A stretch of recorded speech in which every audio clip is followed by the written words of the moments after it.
You could be forgiven for thinking that if you bought a pair of these speakers from your dealer and you shook his hand afterwards, you might need to count your fingers given their price. These are actually quite premium speakers. With that comes a certain mystique. They can either be, the expectation is from a reviewer's point of view, a real turkey, or they're really, really good. It doesn't seem for a speaker at this price for there to be any middle ground in that. But this pair of speakers is the same price as a Volkswagen Up city car, £13,000. My sister has that car and I've driven it. It's a lovely car. Going back to my point, you have to really, really, really be into buying these speakers and into what they do if you're going to be prepared to pay that money. If you buy the ISO base that goes with these, it's a base that the speakers sit on, that's £3,500, and the stands that you can buy with these are £4,000.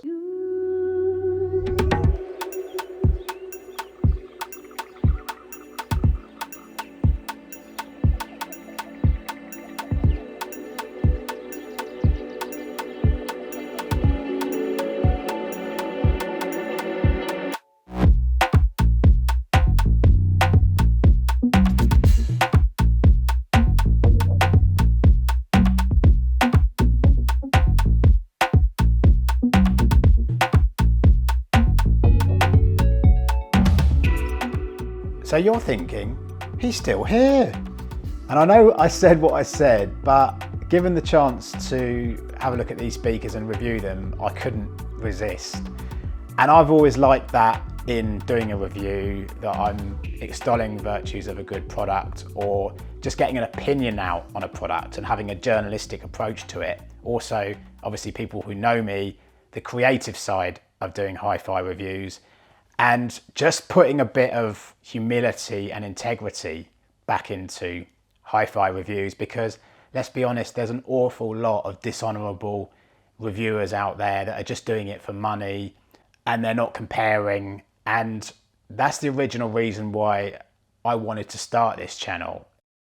But with that in mind, you still have to do a review that has integrity, because if it's an exercise at a hatchet job of a brand, then it's pretty obvious that that's what you're doing. And in this regard, I'm reviewing these speakers without comparison to any others at a similar price, or indeed anything even remotely around half the price of these speakers, because I simply haven't reviewed anything at that price. So it's not, in the truest sense of the word, a review, because there's no comparisons in it, but I'm just going to be giving my opinion. It's not a review that I'm going to say this is an outstanding or recommended product, I think he said, without having reviewed anything remotely the same at price or anything in between. So the first thing to say about these speakers is that they're actually designed for mounting on desktops, worktops, or a desk. That's what Wilson Audio say in their literature. And maybe as a product that you own other Wilson Audio speakers, and then you've got these as a kind of smaller version for those installations, and you've obviously got the money to pay for them. I heard some comments about people saying that I need to use high mass stands and that my solid steel SS6 stands won't be damped enough. But I think if you fill them with Atacama Atabites or similar mass damping materials that you can put into hi-fi stands, you'll be fine. These sound good enough, by the way, as they are on these stands already. This is obviously possible because they have a space inside the tubular construction. So as far as what I'm testing these with, using my stalwart other amplifier, the Hegel H390, I've also got a Pro-Ject Debut Pro turntable, just arrived a couple of days ago. I've been trying it out, my first turntable, amazingly. And I know I've slated turntables and all the costs that go into turntables, but I may be a convert on that. But I'm also using, I should say, Hegel's V10 phono stage with it. And on digital sources, I've been going in straight into the Hegel from an Inuos Zenith over USB. In fact, quite interestingly, I found better sound quality with these speakers using the inbuilt Hegel DAC to my Chord Qtis DAC. I should also say this Pro-Ject Debut Pro has an Ortophon design cartridge called a Picket Pro, which is similar to a number of other Ortophon cartridges that they have out there. You can actually use other Ortophon cartridges with this turntable, but it's actually, when you look at it, pretty nicely made. I went for it over one of the Riga turntables. I just felt Austrian company, slightly higher price, looks really, really good with build quality.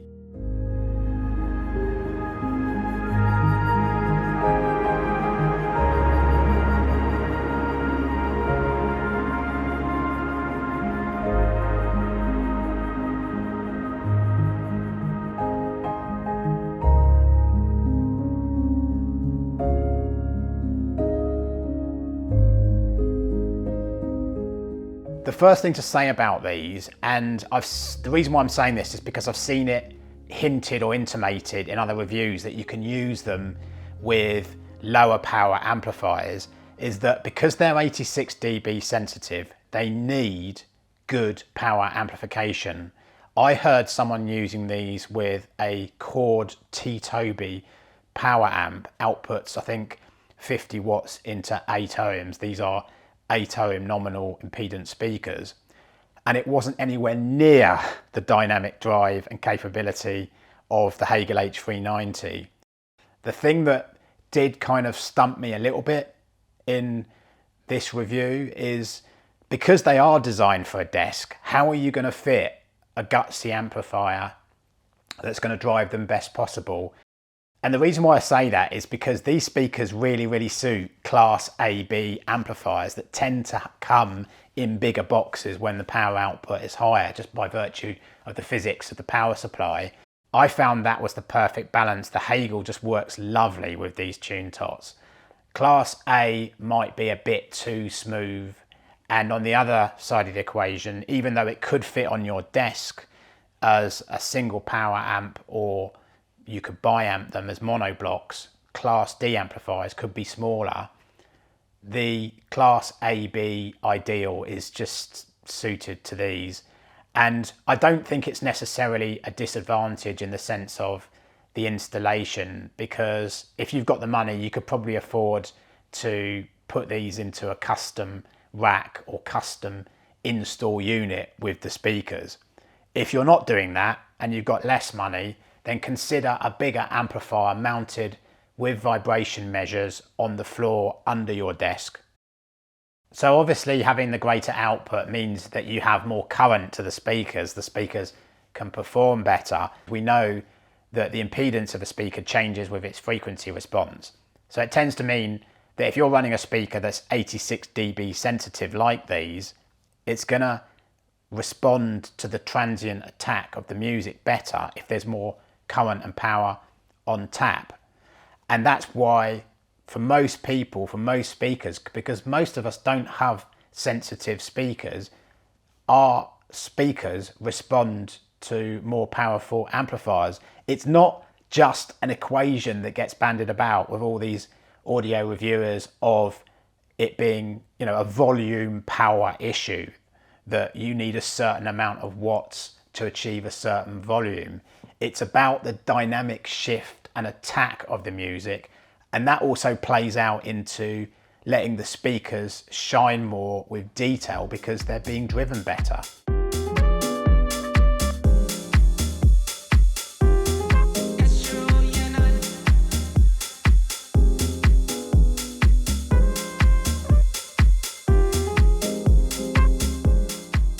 They have a 1-inch silk doped tweeter, which is sealed at the back, and a 5 3/4 mid bass unit, which is doped paper. The rear of these speakers has a slit type bass reflex port that's slightly angled downwards from this kind of slanting panel on the back. And the tweeters and woofers out of these speakers come from the Alex, ALEXX, I think I've said that right, and the Sabrina speakers that Wilson Audio make. So as far as the finish is concerned, these are one of the nicest cabinets that I've seen. That gloss painted cabinet finish that they have is really, really nice, and they're very, very precisely made. They are somewhat of an acquired taste though in overall looks. I was thinking of the BBC Doctor Who series and the Daleks with the shape of these speakers. It just shows how simple my mind is, isn't it? But they are really kind of functional in the way that they're designed. They're not meant to be for looking at primarily. They're designed around, quite evidently, around sound quality first. And I was having this debate with a friend of mine and saying, well, you know, speakers are for home, they've got to fit in with the environment. And that's true, but when you get to a certain level, you're designing things around how they perform based on design principles.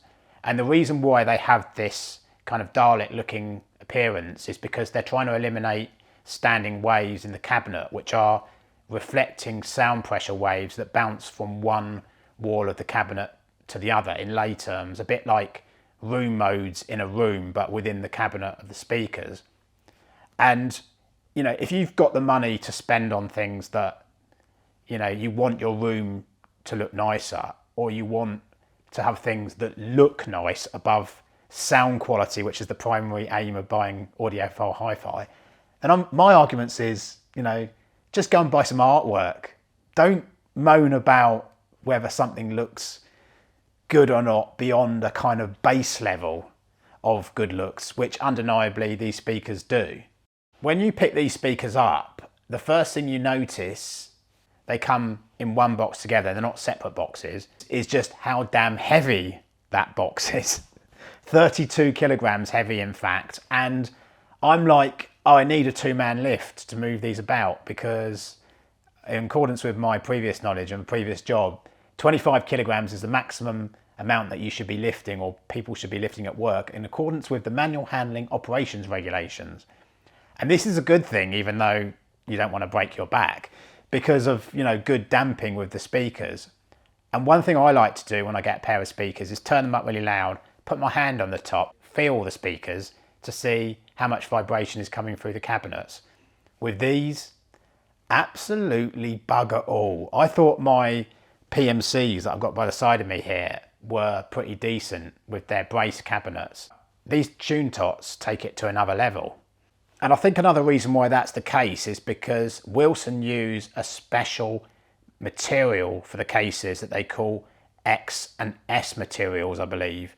It's a composite. And I chatted to the UK distributor and they told me, the sales guy there told me, that they keep this, or Wilson Audio keep this particular composition close to their chest for obvious commercial reasons. Now, I've no idea what's in this case composition, but it's clearly expensive, and maybe that justifies the price for, say, the ISO base as to why it's £3,500.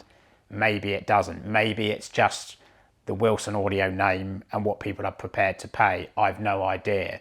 But maybe if I speak to someone at Wilson Audio as a second part to this video, which I've suggested to them, they might give me more information on that.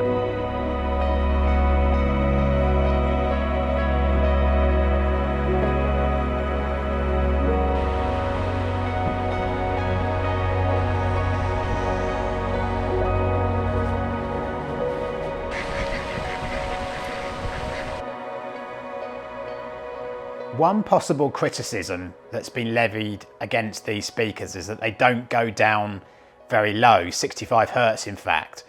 But I've found that if you put them up against walls and load them up a bit, they don't really appear to lack any kind of bass. But personally, I wouldn't let that put you off. And that might contradict the reason for buying the more premium speakers from Wilson Audio with their bigger drivers and bigger room nature. But, you know, do you really need to create concert hall bass at home? The first recordings that I threw at these speakers, not particularly good ones, underwhelmed me. And I just thought, what is the fuss about, particularly at £13,000? But it wasn't until I started throwing them really good recordings. I tried the track Mary by Big Thief on their Capacity album. They're an indie rock group. Really, really well recorded track. And also Brian Eno's Deep Blue Day on his Apollo Atmospheres and Soundtracks album. And it was then that I got the lovely tone, which I've not heard before in a bookshelf speaker. I got this sense of harmonics in the sound. And I don't use that to mean in the normal sense of the meaning, adding a different note or different sounds in one particular note being in the music, but in this sense of layering separation. I've not heard that in speakers before at this level. So it's not only the tone, but it's also the fact that they appear to be perfectly neutral speakers, despite the fact someone was saying that they do have a slight hump in the mid bass. They appear on the face of it to be neutral. They've got a really nice top treble, not too bright, very well articulated. Also, they're very dynamic and speedy speakers considering decent sized mid bass unit. But also I found that there is this sense, and this is another standout trait I should say, of the speakers melting or melding together. Melding, is that such a word? Welding together, that's what I meant. And you know, there being no ability to place the speakers in the soundstage, particularly if you close your eyes. The slight lack of low end bass is maybe a disadvantage if you're used to a bit more bass on, say, some electronic tracks. I'm thinking Underworld's quite aptly named River of Bass track, really, really deep bass notes. But that is a good thing in some ways because you can, and this is what I found, turn the music up slightly higher and enjoy that music with all its detail better. Sometimes you can be at home listening and the bass comes on, you haven't heard it for a while because you've been listening to acoustic music and you feel yourself reaching to turn the volume down.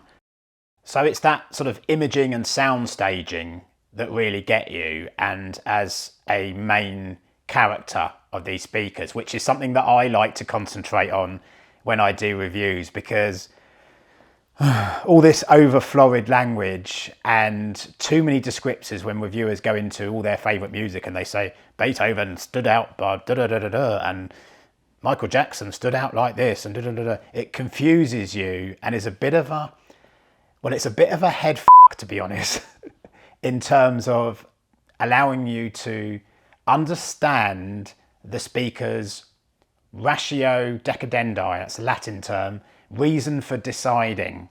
So it's the harmonics, it's the neutrality, it's the tone, and it's this soundstage and imaging that stand out and slap you in the face, much like John Cleese did to Michael Palin's character in the fish slapping sketch out of Monty Python. If you are like a bass head and you will miss these lower frequencies, then you may want to consider a subwoofer.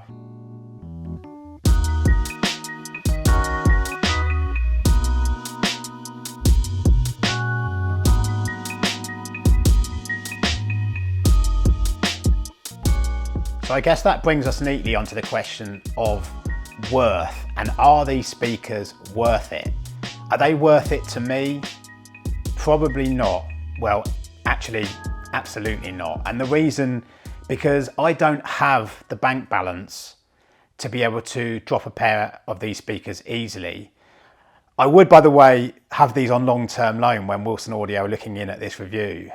The other thing to say about worth is that if you are someone that doubts that a pair of speakers like this are any good, or that they're just seeing you coming by charging such a large amount of money, then I guess that is probably because of reasons around jealousy. And should you win the lottery, that logic totally reverses itself. So I guess what I'm saying is, you know, as we all know, worth is different to different people. I'm thinking the Dynaudio Heritage Special retail for £5,500. But until that point, and until I was ever to try a pair of speakers like that, I'm giving these an awesome review because they deserve to get an awesome review based on their performance.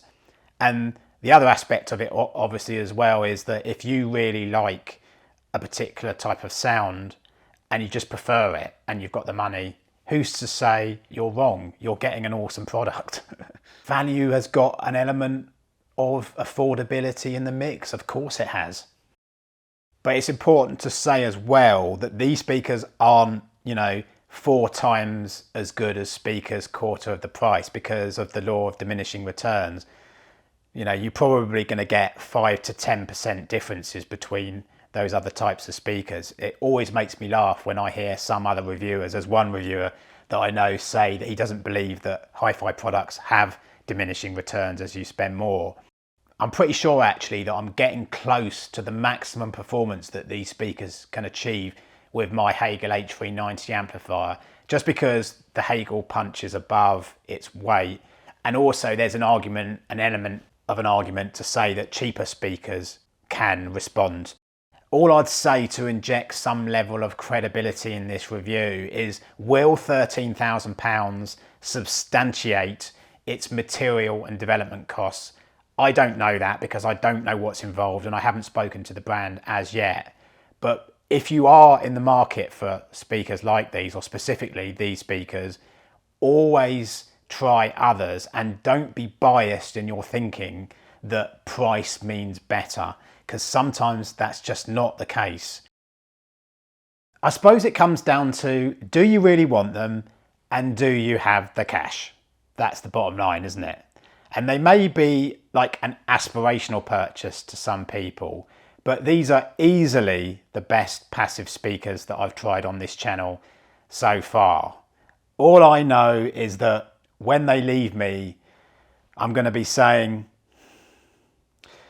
Wilson!